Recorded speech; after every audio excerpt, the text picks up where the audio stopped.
এই পৃথিবীতে কুরআনের যত তাফসিরের কিতাব আছে তার মধ্যে সর্বশ্রেষ্ঠ তাফসিরের কিতাব কোনটি? শুনলে হয়তো আপনি চমকে যাবেন, কিন্তু আল্লাহ রাব্বুল আলামিন কুরআনের ৮টা সূরার ১৪টি আয়াতে দাবি করছেন যে এই কুরআন তিনি তাফসির সহ নাজিল করেছেন। এবং সূরা ফুরকানের ৩৩ আয়াতে আল্লাহ বলছেন আহসান আল তাফসিরা, সবচেয়ে চমৎকার তাফসির তিনি দিয়েছেন।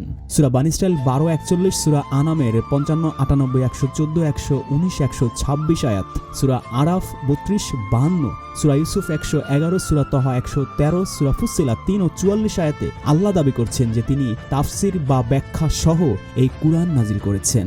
সূরা বানী ইসরাঈলের ৪১ আয়াতে আল্লাহ বলছেন, আর অবশ্যই আমি এই কুরআনে সব কিছু বিস্তারিত তাফসির বা ব্যাখ্যা সহ দিয়েছি যাতে তারা উপদেশ গ্রহণ করে। সিদ্ধান্ত আপনার। আপনি কি আল্লাহর কথা বিশ্বাস করবেন না মোল্লার কথা বিশ্বাস করে ধোঁকা খাবেন?